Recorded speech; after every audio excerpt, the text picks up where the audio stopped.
Hi, everyone, and welcome to a new session with Code with Sally. I'm happy to have you with me today. And the session run every Thursday at 12 p.m. Eastern Time. We are exploring vibe coding together. We saw with Bill Cloud Code. We saw last time how to do the same requirements with Agentforce Vibes. And soon, in 2 weeks, I will announce this session, but we'll have a guest speaker. He will present as well cursor and show how we can generate the same task manager requirement with cursor as well. So I got a feedback last time after the session that it was great, everyone enjoyed it, but if someone is new to Agentforce Vibes, they may feel a bit like it's too much or it's better like to slow down and explain it more. So I thought today we'll start from like after setting up Agentforce Vibes. So we have a video on the channel. If you missed it, you can watch it on YouTube on how to set up Agentforce Vibes within your Visual Studio Code. So today's focus is to step back a little bit and to explore Agentforce Vibes tool and what are the different settings or the different things that you can see and how we can use it. Along the way, we'll do some prompting and some like scenarios, not too complex, not too big as we did last time. And we'll see how it behaves and how the small changes matters as well in the output. So that's the target of the session. We want to be more comfortable using Agentforce Vibes and understanding the different tools it can offer or features or settings. And next time, most probably we'll continue as well with more prompts and more tasks. I will share towards the end of the session what are the tasks or the options we can use Agentforce Vibes for based on my trials or testing or the use cases that I did. And I would be looking for your feedback and your suggestions for other tasks that maybe I didn't use it yet, I didn't explore. And I would be very happy to include it whether in the next session or to create a video for it offline or take it in another session and demonstrate it for everyone. So it's a learning process. We are all learning together. So please participate and let me know in the chat or unmute if you have any questions anytime.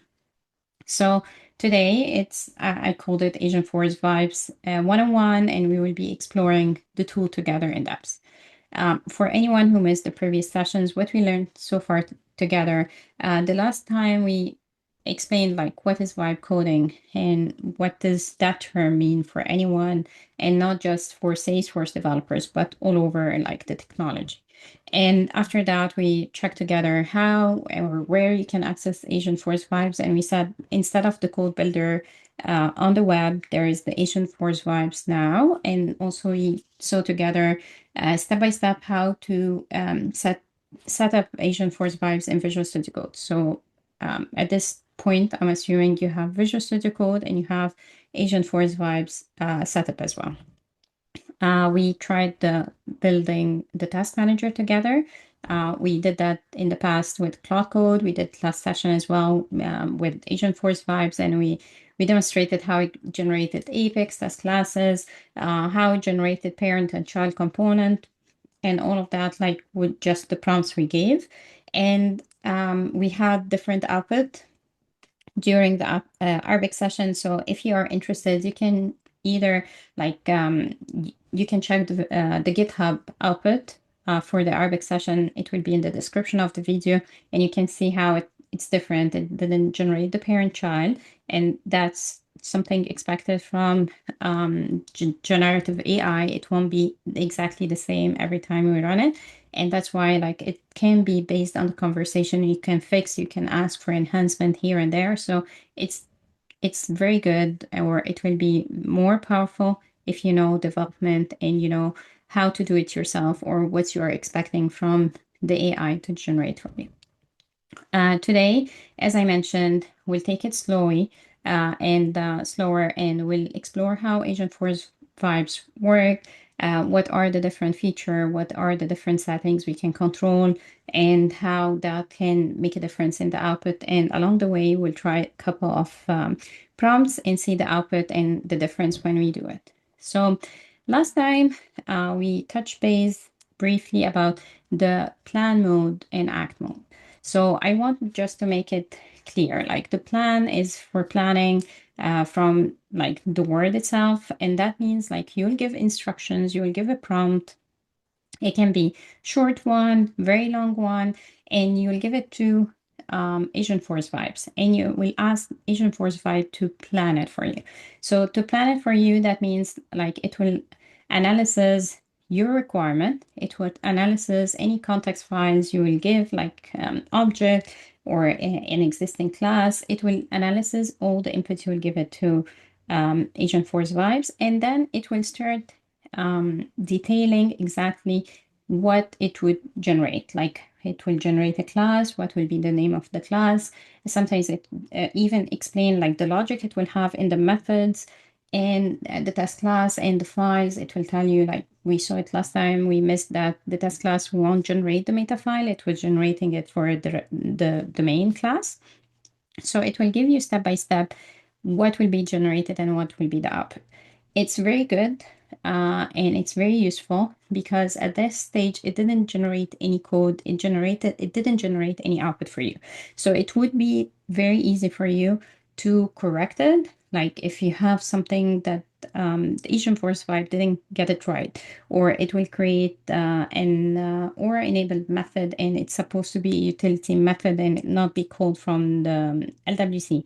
Anything like you can correct the planning at the planning phase, Agentforce Vibes, and tell him like, this is wrong. This is I'm expecting this as well. You missed this part of the requirement. So you can interfere and correct what will be implemented once we move to the act mode. So the planning is important, and we don't do it just during the session last time. We were in rush because of the time, so we didn't take our time to read it line by line. But whenever you do the plan mode, it's on you to read it line by line, make sure everything is as expected, otherwise correct. Once you are happy with the plan mode, what will happen next is that you can switch to the act mode. The act mode is your execution phase. So it will create, like if you have instructions that will result in editing a trigger, or to add a method in a utility class, or to create a class, create a trigger LWC component. Once we hit the act mode, Agentforce Vibes is not anymore planning and giving you text what it will do. It's actually executing and creating those actions. So that's why like I'm saying like it's a good idea to take your time and check the plan and you're happy with it. Once you're like you want to proceed with the act, you can switch the act and see everything in action. Does that mean I cannot start with the act directly? No, you can. You can skip the plan if you want. Like if you have a simple requirement, I want a class with a single method to add a list of numbers. So you give detailed instruction, and maybe you said like the method name, the class name. You're not waiting for Agentforce Vibe to give you a plan, and you feel like it's simple, it's quicker to go ahead and do the execution directly. Then you will do your prompt in act mode. And anytime you can switch between the plan to the act, from the act to the plan. You don't have to stick to one mode, and that's it. So let's see it in action to make sure like everyone is aware of like how to switch between the two and what's the difference between the output when we do it. So I will go here.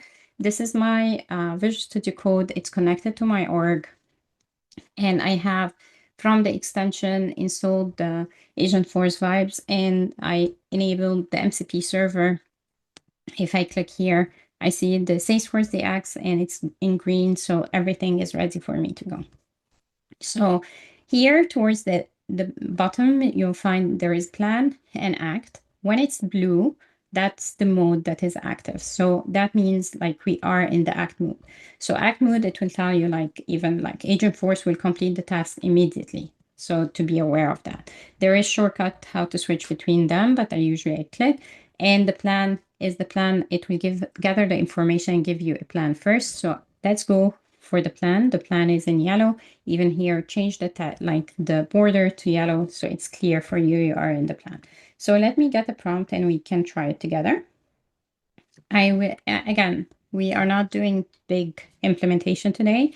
We want to keep it simple. So I will try here. I will say I want to create an Apex class called Hello World with a method that prints Hello Agentforce. So I will click submit, and we'll see that it will give us no, like usually it creates files. Now it won't create any files. It will just give me some text of what's the output or what will happen. So here it tells me, for example, what's the overview, what will be created, the proposed files that it will generate, hello world.cls, the hello world.cls, the meta file as well, and what's the content and everything. Here it's saying the API version will be 60 and validation. So it's giving me like the details of what will happen. Let's say I want to add another method to accept a string and print it as well. I missed something in the requirement. I can say here, like add another method as well, update the plan. So it tells me like we'll have hello world, one to say hello and one to say hello that takes a string based on my discussion. I can say like, let's try, I use API version 65. I notice it's not correct, for example.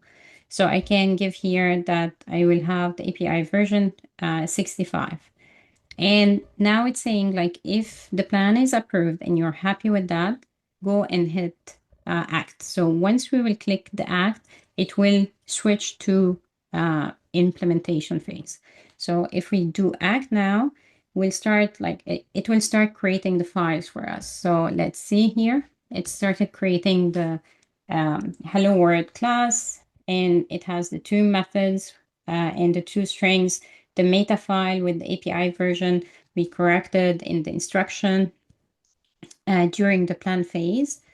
And that's how, after it's done, like it's usually give you here that the task is completed and give you like a description of what was happening or what are the changes that it did. So again, and here there is a timeline. We talked briefly about this last time. The timeline shows like this, the white one is what you entered or said, like the gray is the planning response from Agentforce Vibe. Then I said another method message that to add the extra method. Those are responses from the Agentforce. Those are creating a file for the meta file and the class, and then the green means the task is completed. So this is the difference between the plan and act. If I remove this, like started over and started the same prompt with act, it wouldn't give me the option to review if I missed something in the requirement and I want to add it, or if I notice something wrong, it's missing the meta file or the API version is wrong. Like I wouldn't be able to fix that before the creation and implementation. I can fix it later by instructing Agentforce Vibe to do the fixes. Like if I miss adding a method, like I can ask it to create another method to take two strings and concatenate them. I can still do that. But the planning helps you save more time, or like especially with bigger implementations, that you make sure, like with this one, it was super simple. But like with the use case we had last time, it's creating a test class, an Apex, an LWC, and sometimes we'll have multiple LWCs as an output, multiple classes, trigger and trigger handler, utility methods. So it's not just one file. So it's always good to start with a plan. And once you are comfortable with the output, you can switch it to the act. So that's the difference between the plan and act. And you can always switch between them by coming here. And when it's blue, that means it's acting there on the spot. Planning, it will give you the structure or explanation of what's happening, and you can interfere and change it accordingly before the act happening or the implementation is happening. So that's the first thing I wanted to show you. We saw it last time briefly, but because of the time, we didn't take our time checking the output of the plan. So we missed some issues that we could have fixed it by stating like what is wrong from the plan if we read it line by line. And it helps like it helps as well if you read it, you have a big requirement, you can remember that you forgot something or you want to add something or you want to add how you will handle the exceptions. Like it's a good way to make sure it will get you the output you want and less back and forth or you interfering as well in writing the code. So that's the first thing. Next is the compare and restore. Like we had a question towards the end of the session and it was very, very useful. I didn't know the answer for it. So I went ahead and researched how we can do the compare and restore, because not everyone has. Definitely, like best practice is to have your GitHub, have your source control, have everything backed up somewhere. So if you want to go to an older version, you have your code backed up somewhere and it's not gone forever. But within Agentforce Vibes, and I believe this is because it's a fork from client, we have this functionality. There is a compare file and there is a restore as well. So it gives you more confidence that you can go ahead, like if you decide to go ahead with the like plan, not the plan, the act directly, it gives you some safety that you can go back and change it. And as I mentioned, this is a client feature. So there is a checkpoint feature in client. I'll give you in the chat like this link if you want to read more about it, but we'll see it now in action. So let's go for this. And let me deploy this class that we just created. And I can add another requirement. So let's go here and I will say update class, and I can add here hello world, the class that I want, and add another method that accept two strings, and it will concatenate them and print it in the bug log. So again, it's simple. The class is simple. I'm asking this. Add inline comments. Let me see here what would be the output. So this is, I forgot, and I went with this with the plan first, but we can switch it to the act. I meant to do it with the act directly, but again, I can do the act now and we'll see. It will give me the method that we asked, like concatenate and log, and it took first two strings and it did the debug statement. So sometimes you will have a big file and figuring out like if it added an if statement or a switch case or what happened, it's hard.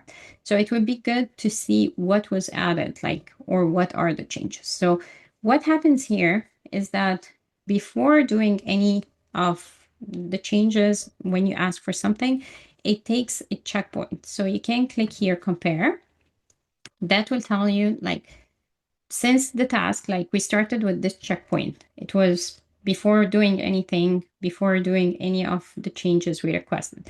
So that will highlight in green what was like the change or what happened. So it shows to you exactly what happened or what got changed. Let me try again here. Change method name from to concatenate strings. For example, I want to change the method name to that. So it did the change for me, and it shows it once the task is done, it will show me that everything is done. Now I want to see with this change or the request I did, what was exactly changed or what happened.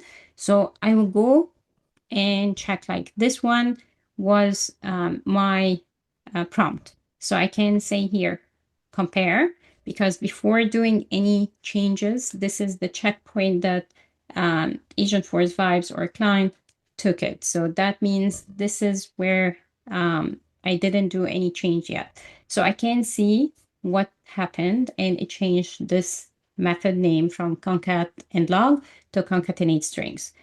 Can I, like, sometimes when you will work with Agentforce Vibes, like I'm happy with the method that got updated, but maybe I want to revert back to the method change or another request that we have.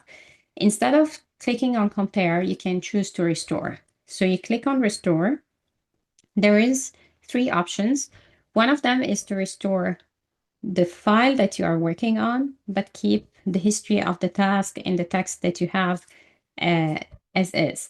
The other one is to restore the task. So the file changes will remain, but the context of the task and the discussion you have will revert. Like it will forget that we did anything after that. Um, in my opinion, I didn't play much with restore files only or task only, but in my opinion, if I will use it, most probably I want to restore the task. I want to forget that I had this request and I will restore the file too. So if I click on restore files and task, and let's see here, this is changes. This is the comparison. So if I go to the file itself, I will see that it went back to concat and log. So that means the changes that we did, the change for the method name got reverted and I restored to this checkpoint. If let's say I want to restore again, I don't want the new method that we just created, I can go back here and I say compare. This was where we added the method. I want to restore it. I don't want it anymore. I can restore files and task. And let's close this. And I see that I'm back to the two methods that we started with, and it removed the new extra method. So that sometimes like give you some peace of mind that you are not like messing around with the code and you cannot go back to the version you had. You still can compare and see exactly, especially with longer files. Here it's easy. We have two method became three, so I know where is the change that I did. But when it's longer file or multiple file changes, it will become harder, especially if you're not the one who wrote the first version of the file. So it's hard to know what was there versus what is new. You can pick it up from GitHub for sure and tells you the differences, but like for an easier access and during the implementation of Agentforce Vibes, like you can use the compare, you can use the restore. Compare will show you the changes, what was deleted, what was added. The restore will like restore your, it's the same as the transactions, like let's revert back. I will revert and go back to the version when we did this checkpoint or we got this checkpoint. So it's a good thing to have a backup for you while you're working. So that something I'm happy someone asked me last time about it. I learned something new and I hope it's useful for you as well. So keep the questions coming. I'm happy always to investigate and search and come back with answers if I don't have it. Okay, next one, we used it last time, but again, we did it quickly and we want to take our time to explain it and see it in action as well. Agentforce rules. What's the importance of the rules, or why do we have it? And why do we want to enforce coding standards through it? So Agentforce Vibes, like simply if you go here, the methods that got created without comments. I don't like having my methods without comments. I could say here when I was creating that, I could say create the class so and so with methods so and so, and make sure to add inline comments, as we did with the second time when we created the third method. I can do that, but is it sustainable that every time, because it's not the one-time thing that I want it to happen. I want every time I generate classes or Apex code, I want to have the inline comments in place. And I want to make sure if I do it or another developer on the team as well, it's there. So sometimes you want coding standards to be enforced. And I'm not just talking about like no so-called in a for loop. I'm talking about naming conventions, best practices within your team. Like I work with teams where we had a very specific naming convention for booleans or lists, or another team where there was a rule, we will always use selector class where we have static methods to do our SOAP statements, no inline SOAP statement within the controller of LWCs, for example. So sometimes you have certain structure of code, certain best practices, naming convention that you want to enforce within the team. And that's the benefit of the rules. The rules will help you or help Agentforce Vibes follow your project's coding standards. So it's you who will define those standards. It can help you keeping the naming conventions and structure of your code the same. Like as I mentioned, maybe I don't want any so-called statement in the controller, and also always I will have selectors with the object name.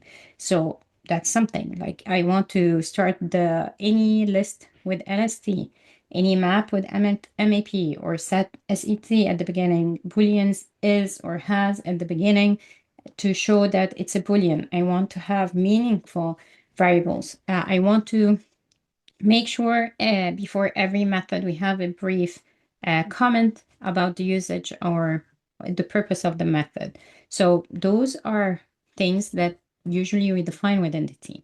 So the rules help us achieve this by specifying the rule files. So let's go there.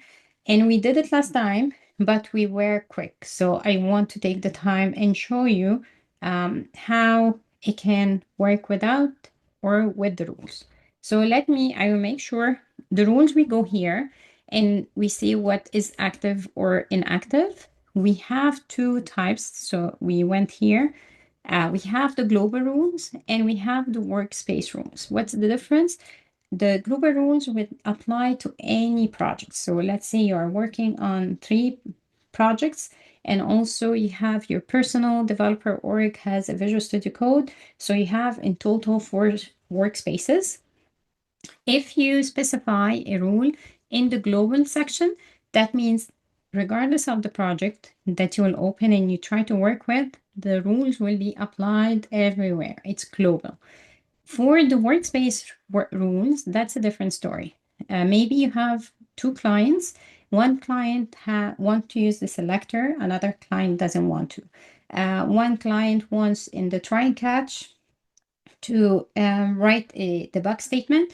Another client is using Nebula loggers to log the exceptions. So those are specific. You cannot put it in the global. We will put it in the workspace rules for each client. So it behaves differently between client 1 and client 2. So that's the rule or the difference between the two. Let's try I will get here a prompt.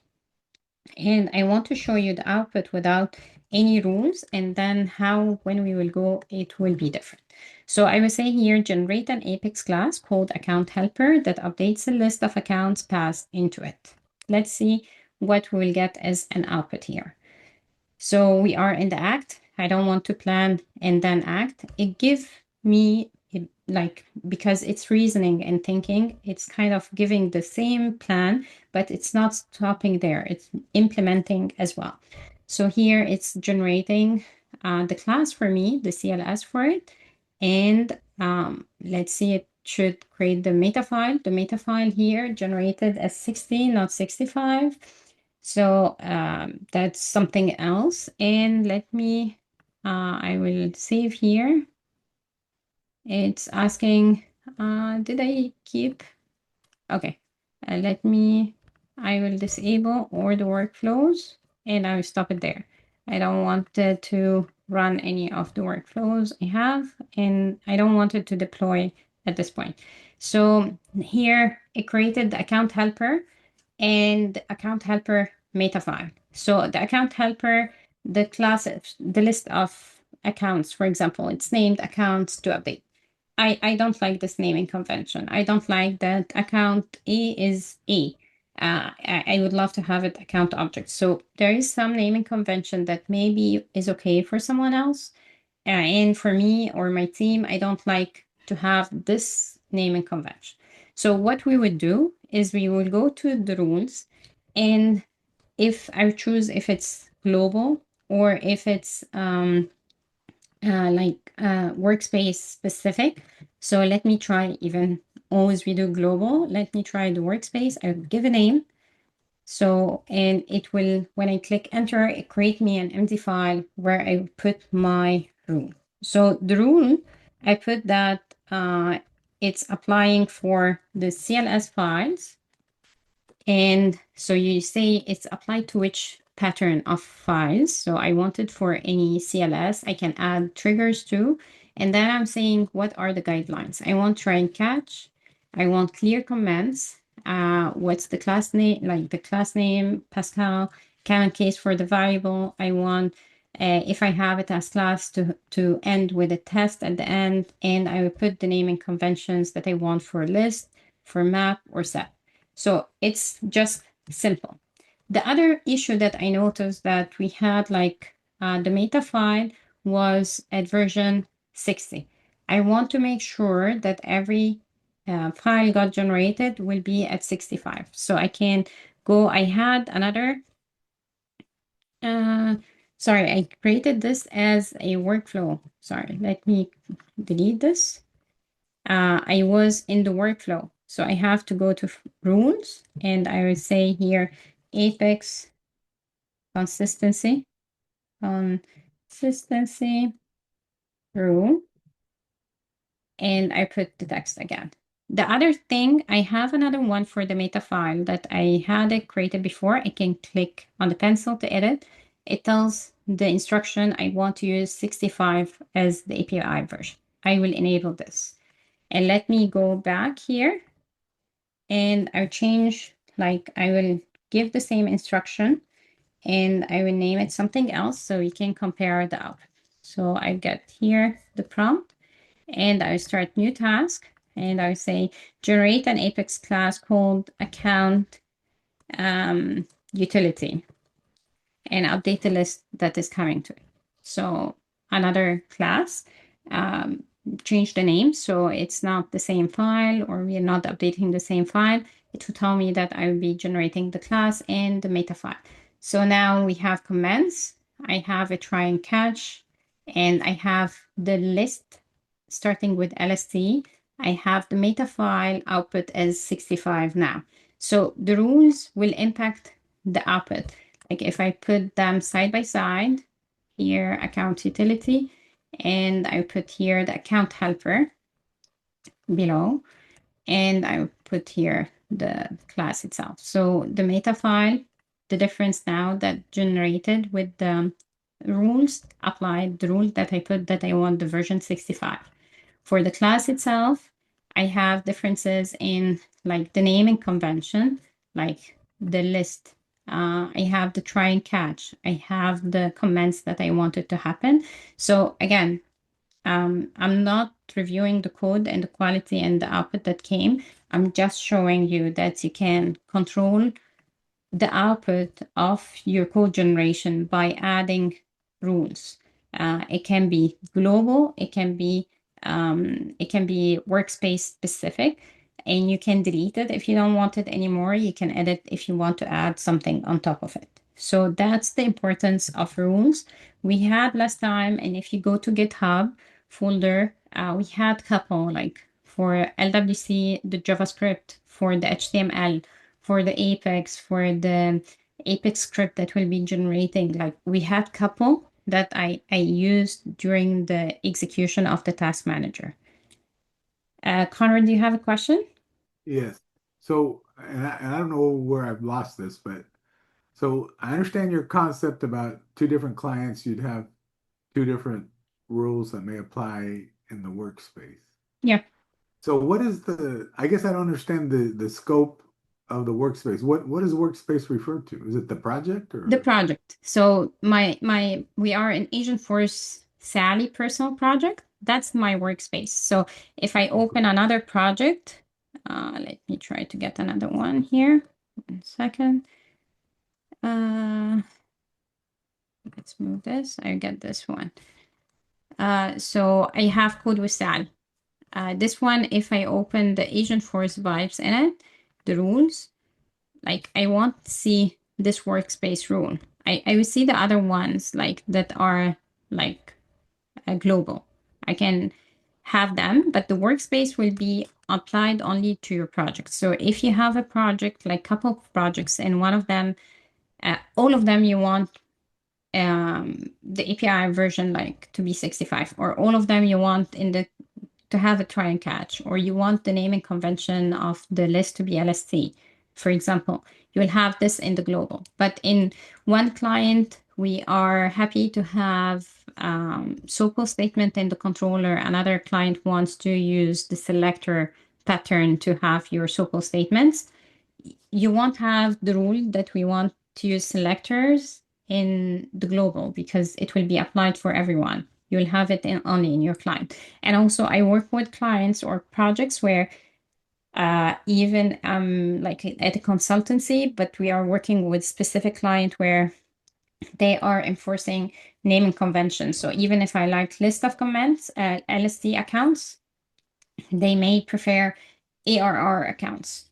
It depends, like on the use case. So in case you have something that is specific for a specific project or not global, that goes to the works and like to the workspace rules. It's for your project. Okay. Make Yeah, sense? yeah, thank you. You're on. Okay, so the rules, again, if you watch the task manager and you go to GitHub, we had multiple, and it was helping us with the output of the LWC components in terms of HTML, JavaScript. So it can be helpful when you want something specific in your mind. And that's why, again, I'm saying in non-developer won't be able to specify a rule because they don't know that I want to try catch, or they don't know that we are using debug statements or Nebula logger for the errors. They don't have those information, but a developer, and definitely like non-developer, when the output is generated, they will care about it's working or not, but they don't care about those best practices if it's there or not because they don't know coding, so it's hard for them to tell. So if you are a developer, Agentforce Vibes with the rules, with how to use it, will make your job faster, quicker, and you can achieve the same quality that you could have generated yourself with the right instructions, right rules to have it in place. And it's not too much work. Like you may specify the rules once, twice, like you forget something, you go edit and work with it. And it's something accumulative as well. So it will get your quality up and at the same time benefit from Agentforce Vibes and get your job quicker as well. So that's the benefit of rules. I hope it's clear. The Agentforce workflows. The Agentforce workflows, that's Salesforce documentation for it. I put you in the chat, and I put you as well another link for a very nice video on LinkedIn showing the workflow in action for like Scratch orgs and getting cloning a Git repository into your org and deploy it to the Scratch org. So I will explain it and we'll try simple like flow that maybe it doesn't make sense to have it as a workflow, but I just want you to see it with an easy example, not a very advanced complex Scratch org example or like super complex flow that I don't have like the setup ready for it as well. So the workflow, it turns multi-steps into a simple command. So I want, for example, instead of, for example, creating a Scratch org, cloning a GitHub repo, or for example, let's take the example we'll be trying together. Like I want anyone who's creating a new task, a new class to create a class, test class, deploy them, and run the test classes to make sure it's working. So it's multi-step. I can, instead of that, have a one command say create and test, and it does everything based on the prompt I will give. Like I can give just the details what my class should do, and it will create the class, test class. Like we tried together today, I create the classes, but it didn't create for me the test classes for them. So we can turn a task that we do or multiple steps into a simple command, and it will be easy to get executed. So that's the purpose of workflows. The benefit of that, if you have a multi-step or repetitive tasks that someone needs to do, each developer, so it keeps this process consistent because maybe I forget a step but Agentforce Vibes, if I have the steps mentioned in the workflow, it won't forget it. So it makes sure that we are consistent in the process and what we do as a team. It can help saving time, avoid manual mistakes. Like, again, if you are doing more advanced scenarios, like, and if you go in the documentation here, they have like, you can display the orgs, like retrieve, test, deploy.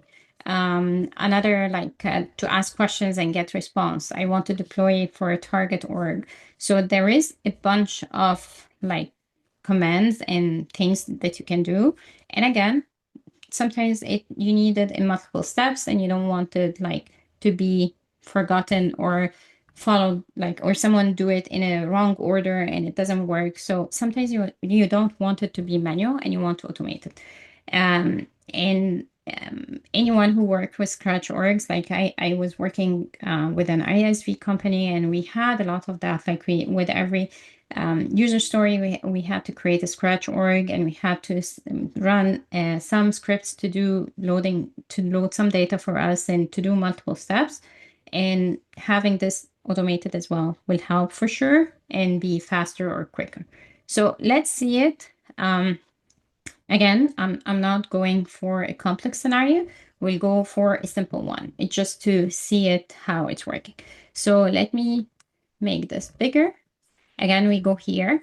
We have rules and workflows. So I will enable or edit this, create and test. What I did here, and let me close those. I will have here, use Salesforce DX MCP tools, if not the SF commands. And then I gave like in details, and I tried like myself even to do it like in plain English. So ask follow-up question, like I want to create a class. So you want to ask me like, what's the logic of the new class? What do you want to do? Then what's the name you want me to use? Then after that, it will generate the class and its meta file. It will generate the test class for this new class and its meta file. We'll deploy both classes to the org, and then we'll try to run the test class that we generated to see the coverage and if it passed or failed.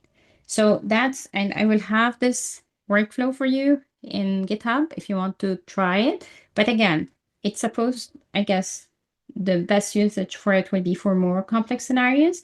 For the purpose of the session and knowing that there is something called workflow and how to set it up and how to see it running, I wanted to try it with simple output as well. So let's go here.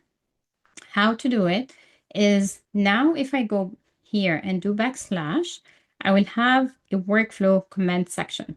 So those are commands, the full commands coming with Agentforce Vibes. Here, one of them under workflow commands, there is create and test, which is the name of the empty file I generated or created for the workflow. And if anyone, because I just edit, again, it was the same as we did with the rule. You type the name here and you click plus, it will create the empty file for you and you start filling the file. Let's go back here. So I have here the create and test MD. I won't do anything and I will hit execute. It will see that the first step to do is to ask me what's the logic. So here, do you want a new class? Like it's giving some examples. Do you want to compute discount? Do you want to validate email? What do you want to do? Or you can type what you want. So I want, for example, a math utility to have a method to add numbers and another one to subtract numbers. And sometimes it gives me those options to choose from. They are random generated, and there is a in the documentation as well. If you want to have specific options, there is a way to do that. You can have here, not in plain English, but you can have here as XML format, what's the question and what are the options as well. But for me, I don't want options. I wanted the user to just type what they want to do. So I will do it here. Math utility with one method to add and one method to subtract. The next step, it will ask me what's the name. It's just based on what I want to do.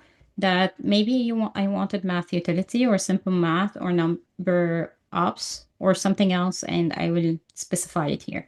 I'm happy with the math utility or simple math. Let's choose simple math. Now it will tell me like, okay, give me approval to use this tool. I will approve. It's one of the steps just to get access to like the folders. And here it's generate the methods, the add and subtract. And it should generate the meta file. The meta file is 65. We have the rule that we just enabled together. We created for the meta file enabled, so it got applied. And now it's creating the test class because in my steps, I wanted, when I give you what class I want to generate, I want you to create for me a class. It's meta file, the test class, and the meta file. Now it's asking that I wanted to deploy. So I want to approve. I'm happy because that was the next step I asked to be able to deploy. So here, let's see, and it asks most probably, let's see here. Yeah, so it find like the last time when it generated, it didn't generate the meta file for the test. So it found out that there is an error when it's trying to deploy. So it created the meta file for the test, and it's asking me to give an approval again to deploy. So I will approve it. Now it got, there is succeeded, yes. Now it's saying like to approve that it ran the test scenario. And again, it's saying what's the class name, and it will try to run the test class. And that's because the last step I have in my workflow to run the test class and get the coverage. So now it's completed, it got executed, and it tells me like it gathered the information, it created the class, the test class, and it deployed the classes, and it came back with the result that we have two test methods, both passed. The coverage is 60%, and it gave me like the details of the execution of the test running. And all of that because I have here in my workflow, in the create and run, those are the steps. Ask for the concept or like the logic you want me to implement, then the name, confirm it, then run creation the class, the test class, deploy it, and run the test classes. So again, it's simple. Most probably you don't need it on your daily life. If you want, I will have it for you on the in GitHub. But it gives you an idea that what is workflow or what it can be useful for. And again, the same as rules, they can be global. So if I open another project, I will have create and test there. I will have those I created them in another workspace. I didn't create them while working on this workspace, and I see that. Then there is the workspace workflow. Again, it can be very specific to a client or project you are working on. So that's the benefit of workflow. It facilitate or make it easier to have multiple steps actions done for you with just a command. So that's like we had here 6 steps happening just by me saying create and test. And it started to ask me, and it's interactive as you saw. Like it asked me for something, then the next question, then it took my answers and went through with it. Like the class got generated with simple math as we chose. So that's the workflow. Any questions before we move to the next topic? Okay. Okay. So the next is Agentforce Context. And Agentforce Context is a very important topic. And we did it today without like mentioning that this is the context. And I want to refer to previously when we spoke about like the best practices of writing prompt. Some of it was the context details. And if you remember when we were using the Agentforce Vibes, we had to give like the object name in the prompt. And we had also to open the TS file of the object. So it's in the context, like we had to make sure the file is open in order to work. So in Agentforce Vibes, it's the same. Like we want to give Agentforce Vibe an understanding of your project by referencing a file or a log or a folder or as object, and we don't want to type those inside our prompt or copy and paste to include it. So the benefit, it eliminate manual copy and paste. You don't have to write the field API names one by one. You don't have, if you want to ask Agentforce Vibes to generate something with the same style of another method, you don't have to copy and paste this method yourself. It gives context to the Agentforce Vibes. And the more we give context or we ground it with like org metadata, your project metadata, it gives you a better, more accurate output, closer to what you want, or even 100% what you want based on your instructions. Like I like to compare it like when you go to ChatGPT 5 or ChatGPT or Gemini or any other LLM on the web, and you type like, I want to create a class to do 1, 2, 3. How would it know the object names or the field names? You have to specify it and include it one by one. Otherwise, it will hallucinate and create for you so-called statements with fields imaginary that doesn't exist and their API names is different. So that's the benefit of having like Visual Studio Code and having Agentforce Vibes. It can reference the org metadata and the details. So for example, maybe you will have an exception or an error. You would give context like to give what's the trigger, like it's on a trigger and you have a trigger handler. You would add the trigger file, the trigger handler, the test class, and like explain what's the problem and the terminal context. Again, you will find all of that in the documentation here, Agentforce Context. I'm just trying to make it simplified. So it has a very good explanation of what are the types, the benefit, and even like some examples. I'm having an issue with Apex Trigger, so it add the file context or the problem, and then it has here a good also suggestion like best practices and what to do. So feel free to read it. But I wanted to highlight that in the past, like we were referencing an object by opening it or giving the class name or copy and pasting the class into the prompt. Now we can add context as a file or a whole folder, or you can have the problem like what are the errors that you are getting without copying and pasting the errors. You can have the terminal and what's the terminal output. If you have Git setup, you can have like what is the change that happened, the commit, so it can access those. You can add a URL if there is an API documentation somewhere or like some sort of reference blog you wanted to like take it into consideration, the S object as well.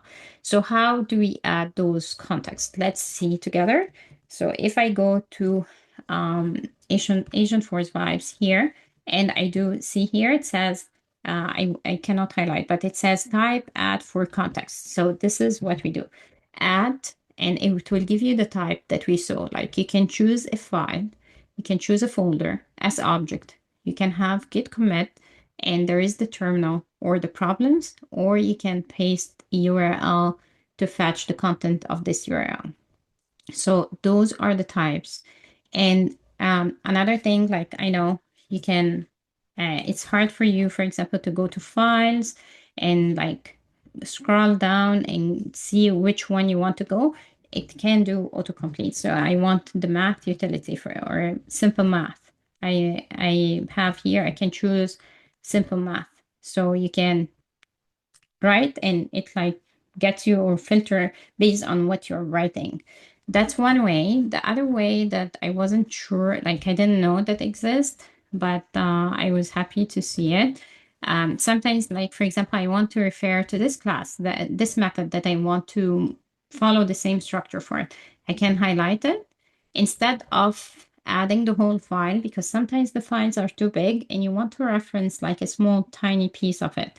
So you can go and select this piece you want and right click and add to context. So what it will do, it will copy the part you selected and put it for you in the window you have here. And it will say like the class. So let me show you again. If I do here and add context, so it added the file for me And that's like telling Agentforce Vibe, take into consideration this piece of hello world. And that's helpful as well, especially if you have classes very long and you want to reference something small in it. So be mindful about that. I have a prompt here that I want to show you. Let's see here. I have an opportunity discount calculator. Again, it's very simple. It's not doing anything here. And I have a discount helper. And the discount helper is getting the low discount. It was supposed to be 0.05. I changed it to 2. The high discount, it's supposed to be higher. This one is good, but let me go here. This one, I have the logic that if the opportunity amount is greater than 10, do get high discount. That's wrong. It's supposed to be 10,000. So maybe you don't know that I messed up the if statement, or we have a typo here. It's 0.205 instead of 0.05. So, and you're not sure what's happening or what's wrong. So you can say, for example, here, I will get it, copy and paste to save time. But I said here, my, this is a wrong file. Let me add, so a discount helper, and I want opportunity discount calculator. So I'm saying here the opportunity discount calculator and the discount helper classes aren't applying the correct discount. And that's most probably like if a QA is testing, will come back and tell you like, I have opportunities with amount greater than 10,000. And for lower opportunities, the discount we are getting is not 0.05 as expected. Can you help me figure out what's wrong? So I gave it the context, the 2 classes that is related that I know somewhere we are doing this logic, and I'm stating what's the problem that I noticed. So let's try and hit act, and let's see what it would do. And also you can go with the plan. So the plan can analysis and tells you what's wrong and what it would change. Or you can choose to do the act. So it will detect the error and it will solve it for you on your behalf. So we see here it did a change in the 2 classes, and we'll go and compare them and see. So here it's completed the action for me. So what we can see here, I can say compare. So it will tell me like I did change 2 files, and let's make this smaller. And it will tell you like here, I have for this one, it was supposed to be 20%. So that's correct. Lower, you have 0.205, it's supposed to be 5. So we have an extra typo here, it removed. And then it detected here that the if statement is wrong, and it like updated the if statement to include the 10,000 instead of the 10 only. So again, it's a good way to get like insight, and it wouldn't be able to do that without me adding the context to to the prompt. So the context is very important. It's grounding, and now you can ground it on a folder, file, URL, a piece of the class only, not the whole. Without copying, you just highlighted and added as we said, and as we saw. And that was a simple example to see like it can detect based on the context and my description of the problem, what is the problem, and fix it for me. So that's very useful. The context is very important, and you will always be working with it. I don't expect anyone to always be working without them unless you are like describing a class that it's brand new and it's not based on any S object. Like at least you will have an S object that it's related to. Or sometimes you want to mimic a structure of another utility class or a controller class that someone built for you or built as an example and the whole team needs to follow. So you can add it as context and say, follow the same pattern of this file in my logic. So it can learn from the context what are the best practices, what you are looking for, and it will generate it for you. Okay.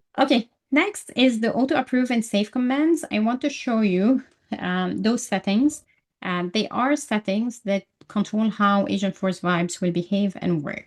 And auto approve let Agentforce Vibes act on approved tasks without asking. So it can keep going without asking, do you want me to do that? Do you want me to do that? And save commands with the time, and when you are working with it and you are comfortable, you will notice sometimes it asks you to get the list of orgs, for example, and it's a command that you don't worry too much that it would run it without your approval. So you can add it to the save command. And all of that give you control over how you can improve the experience of Agentforce Vibes and how it can enhance your speed and productivity as well. So let's see where those are. I'll close everything. Those are here. Let me go. They are here. So we have the auto approve. Auto approve here, and the read means you are allowing Agentforce to read your files in your workspace. Instead, if you don't have this, and for example, I say summarize math utility or simple math for me, it needs to read this file in order to give you a description of what it does. So here, let's see, it should ask first API request. Okay, this one didn't ask. It should ask because maybe because I added here. Let me try another way to see. Summarize. Maybe because I give the simple math class for me, because I give the file. So let's say I will summarize math class. Yeah, it can feel it, but like usually, and I can show you. Okay, here, okay, because I didn't put the full path of the file, it's asking me like, I want to read this file. Do you approve me to read it, or it's a reject request? So for me, I don't want it to keep asking, so I enable the read. The same for edit. Like if you have files and it's part of the task, it will edit them. Do you want them to edit or not? Auto approved. Again, this maybe if I remove auto approved and try the same one, summarize.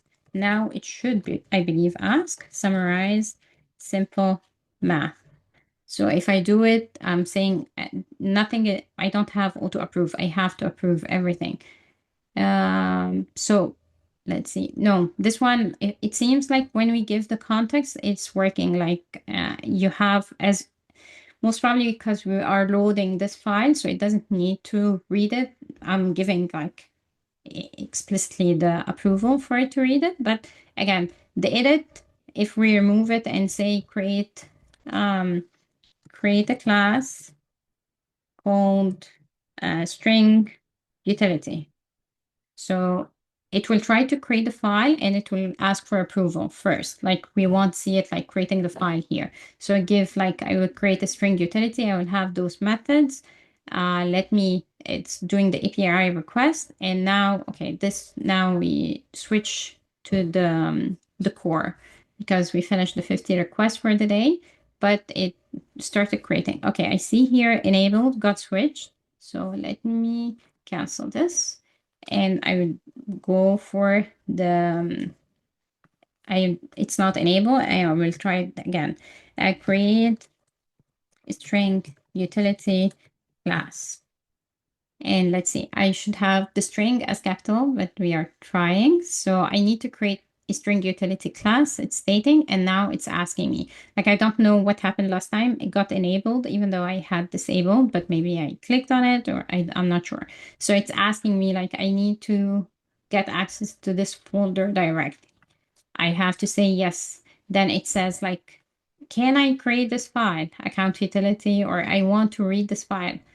Like it will, every time it needs to read a file or create edit file, it will ask you for permission.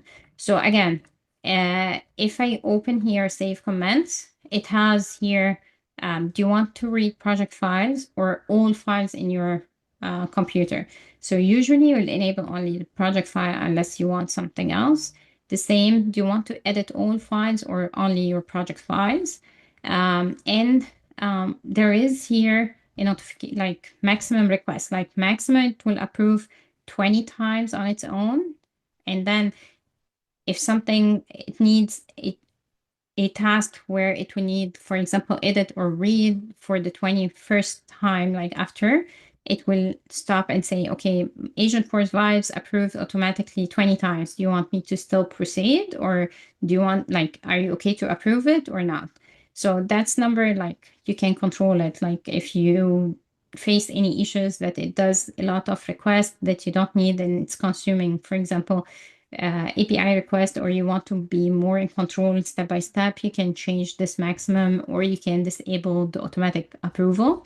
The other thing is the save command. If you manage save commands here, now we don't have any of those. But for example, you can have SF project retrieve. So if it needs to run SF project retrieve, it doesn't have to stop and say, do you allow me to run this command?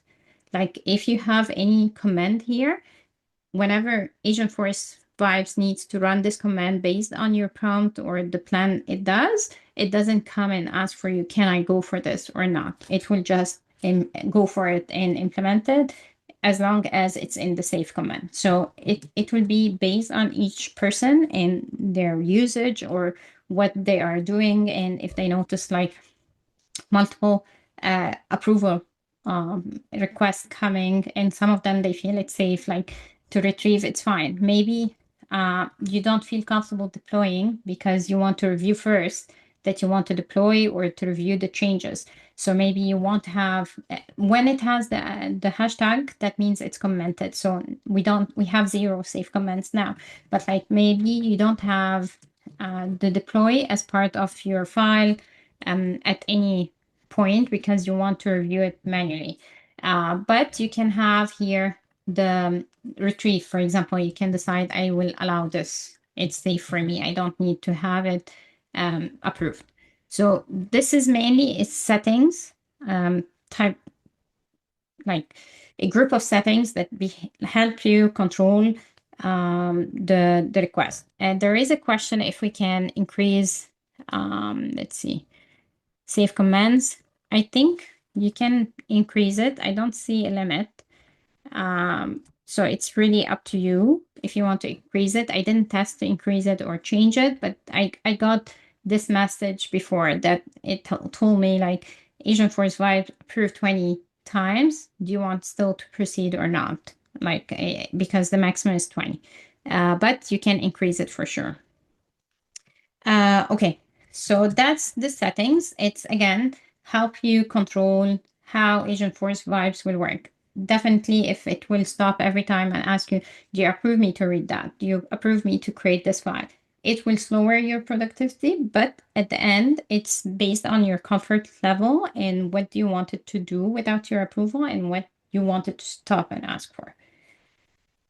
Next, this slide, like we did it before, we discussed together what are the tips for writing good prompt. We have to specify the action that we want to do.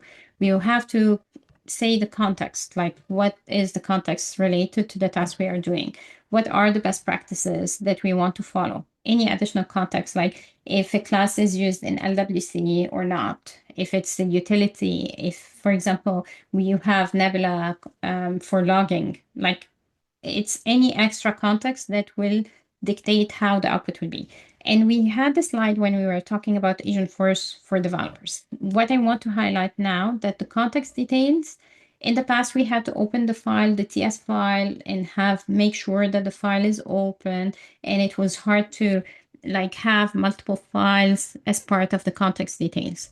Now it's easier, and we saw it together. You can have the add sign to add context, and you can choose between folder file, the terminal, the web. There is multiple. Same with the best practice. In the past, when we were working with Agentforce for developers, we had to specify it within the prompt. And even if you remember at the time, we created like the code snippets. We said because writing the prompt the way you want, it's time consuming, and we suggested to use the code snippet to keep all the like best practices in my prompt and then reuse it. Now I don't have to do all of that. Now we have the rule files, whether it's global or workspace, and it will keep your code consistent across different projects and different team members if you share with them the same rule files to be included.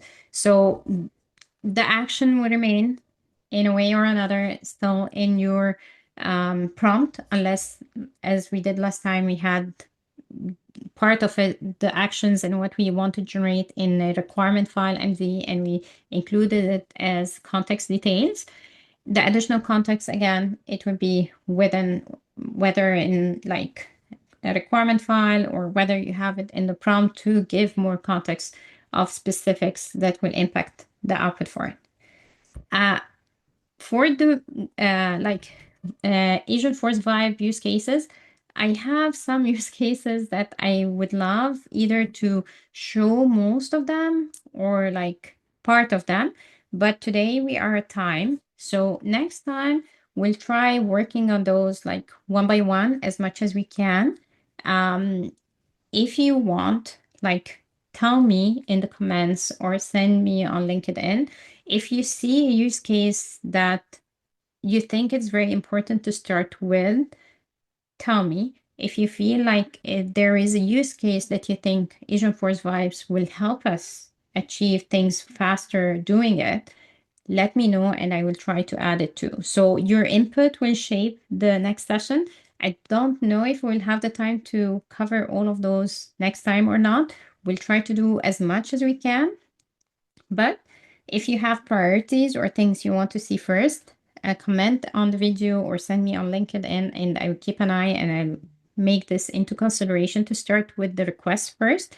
And if you see a scenario that we didn't cover, let me know. And if there is a scenario that you tested or you would love to share during the session and have your screen shared and like take us during the session into a demo that you want to perform, also let me know in the comments or send me on Slack or LinkedIn and we'll arrange it, whether it will be in the next session or we'll create another session where we'll collect like multiple people interested to demo different scenarios and we'll give you turns and you can demonstrate them. Because again, I'm still learning and we are learning together. So I would love to learn from your experience. So please send me your preference, which use cases you want to cover, and also send me if you have a use case you want to demonstrate it yourself. I'd be happy to arrange this in future sessions.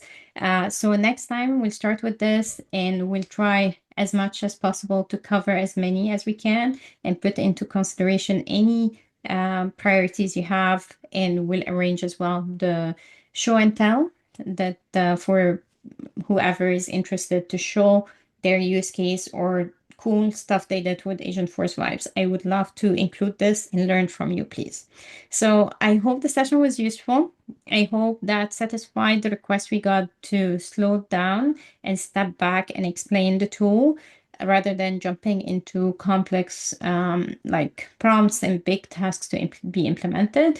My apology if we didn't start with that. I just wanted to flow to keep going and to compare Claude to Agentforce Vibes and demonstrate that it can do the same as we got from Cloud Code. We can achieve the same using Agentforce Vibes. So my apology if we didn't follow the same pattern we usually do to start simple and then expand. I just wanted to be back to back so you can see the two of them. And stay tuned as well. Not next week, the week after, we'll have a guest speaker. He will demonstrate for us the task manager and how to do it, the same requirement using Cursor as well. So we can all learn what are the different tools for vibe coding, and then everyone can decide which tool is more appropriate for them. So I wish the session was useful and I hope you enjoyed it. I will stay with you after I stop the recording if you want to have some questions offline. And I'll see you next week on Thursday at 12 p.m. Eastern Time. I hope it was useful. If you like it, share and like and subscribe to the channel, and waiting for your feedback and requests. Thank you so much.